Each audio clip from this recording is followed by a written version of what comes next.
Selamat datang di dunia di mana kesehatan mental telah jadi tren baru. Dan semua orang tiba-tiba jadi ahli hanya karena mendengarkan beberapa lagu sedih sambil berpose di media sosial. Kita hidup di era di mana merayakan depresi seolah-olah itu adalah prestasi yang harus dibanggakan. Apakah kita sudah tidak punya cara lain untuk berprestasi selain mengaku sebagai penggila melankolis? Nah, mari kita bongkar mitos ini dan lihat betapa berbahayanya romantisasi depresi dalam lirik-lirik lagu. Apakah kita mau terus-terusan menjadi bagian dari gerakan melankolis yang tidak ada habisnya? Ayo kita selami masalah ini lebih dalam.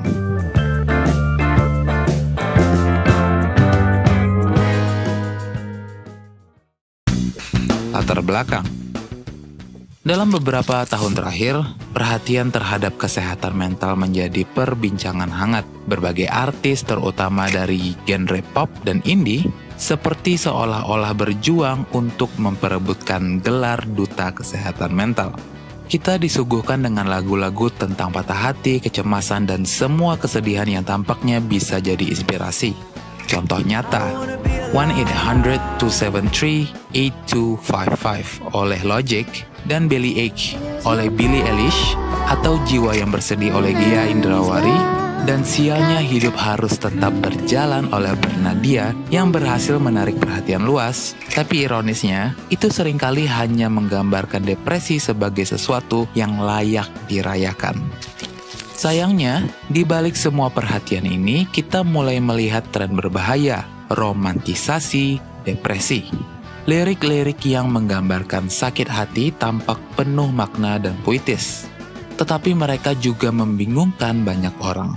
Kita berisiko membuat depresi tampak seperti aksesori baru yang wajib dimiliki, bukan masalah serius yang harus diatasi. Alih-alih memperjuangkan kesadaran, banyak dari kita justru ikut-ikutan membangun citra glamor tentang merasakan sakit. Ayo kita harus berhenti berpura-pura bahwa kita bisa mengubah kesedihan menjadi keindahan hanya dengan kehadiran sebuah lagu. Romantisasi depresi dalam lirik lagu.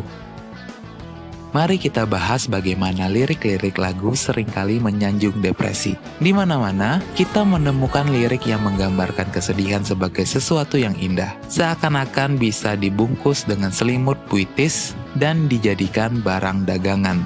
Semua orang seolah-olah ingin jadi penyair sedih. Sayangnya, itu bukanlah gambaran akurat dari pengalaman nyata. Rasa sakit dari depresi sebenarnya tidak sepuitis itu. Ketika kita mulai menganggap depresi sebagai bagian dari identitas kita membuka pintu bagi masalah yang lebih besar. Mari kita lihat sisi gelap dari semua ini.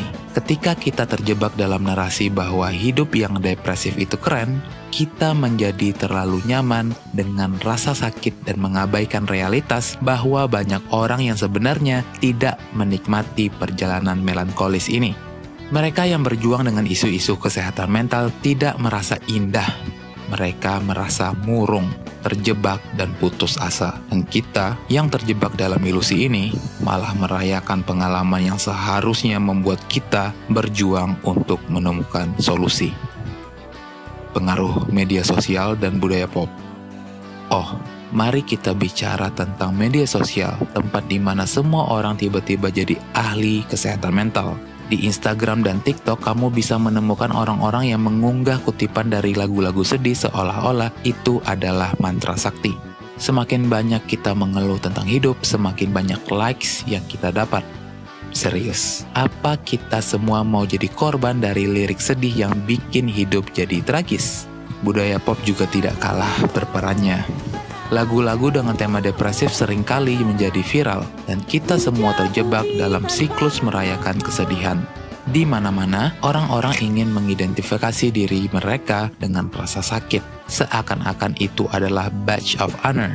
Hasilnya, mereka yang benar-benar menderita merasa terasing. Ketika kita membagikan kesedihan dengan cara yang glamor, kita justru menutup peluang mereka-mereka yang perlu untuk berbicara secara jujur tentang apa yang mereka rasakan.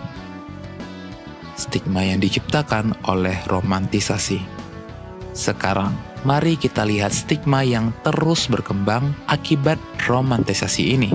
Saat kita menjadikan depresi sebagai komoditas yang bisa diperjualbelikan, kita menciptakan stigma baru. Mereka yang berjuang dengan kesehatan mental merasa tertekan untuk tampil baik dan berperilaku sesuai ekspektasi yang terbentuk oleh popularitas lagu-lagu dan konten-konten.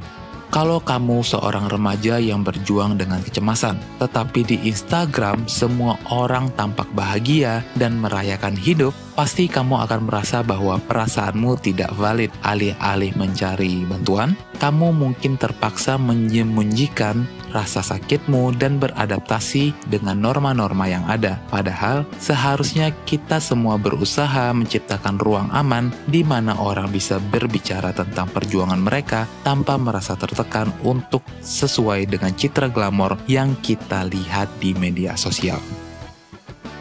Menjaga kesehatan mental dengan cara yang sehat. Di tengah semua kekacauan ini, kita perlu menemukan cara untuk membicarakan kesehatan mental yang lebih sehat. Daripada terus meromantisasi depresi, mari kita berfokus pada pentingnya mencari bantuan. Ada banyak cara untuk mendiskusikan kesehatan mental tanpa mengorbankan realitas. Mari kita berhenti meromantisasi kesedihan dan mulai menyebarkan pesan tentang pemulihan dan harapan. Kita bisa mulai dengan mengedukasi diri sendiri dan orang-orang di sekitar kita tentang apa itu kesehatan mental. Alih-alih bersaing untuk siapa yang lebih melankolis, kita bisa mendukung satu sama lain untuk mencari bantuan ketika diperlukan. Dengan cara ini, kita bisa menciptakan budaya yang lebih sehat, di mana orang merasa aman untuk berbicara tentang perjuangan mereka tanpa merasa harus menjadikan itu sebagai bagian dari identitas mereka. Peran musisi dan artis dalam membangun kesadaran. Sekarang mari kita bicarakan peran musisi dan artis. Mereka punya tanggung jawab besar dalam membentuk narasi tentang kesehatan mental. Suara mereka didengar oleh banyak orang, dan cara mereka berbicara tentang isu ini bisa memengaruhi pemikiran dan sikap masyarakat. Jadi jangan cuma nyanyi lagu sedih, gunakan platformmu untuk mengedukasi orang tentang pentingnya dukungan dan perawatan kesehatan mental. Kesimpulan. Akhir kata, kita harus ingat bahwa merayakan depresi bukanlah hal yang perlu dibanggakan. Romantisasi isu kesehatan mental dalam lirik lagu bisa jadi jebakan berbahaya. Sementara kita menikmati lagu-lagu yang menggambarkan rasa sakit, kita harus ingat bahwa di balik setiap lirik ada realitas yang sangat menyakitkan. Sebagai masyarakat, kita perlu berkomitmen untuk berbicara tentang kesehatan mental dengan cara yang lebih mendidik dan empatik. Mari kita gunakan seni dan musik sebagai alat untuk menyebarkan pemahaman, bukan untuk mempromosikan pandangan keliru bahwa depresi adalah sesuatu yang harus dirayakan. Dengan cara ini, kita bisa berkontribusi pada budaya yang lebih sehat dan mendukung bagi semua individu yang berjuang dengan kesehatan mental. Jadi berhentilah merayakan melankolis dan mulailah menghargai proses penyembuhan. Karena hidup bukan soal seberapa banyak kita bisa menangis dalam lagu, tetapi tentang seberapa banyak kita bisa bangkit dari rasa sakit dan melangkah maju menuju kehidupan yang lebih baik. Ingat, tidak ada yang keren dari terus-menerus merayakan kesedihan. Mari kita semua berusaha untuk lebih baik dan berhenti berperan sebagai bintang film dalam drama yang tidak ada habisnya.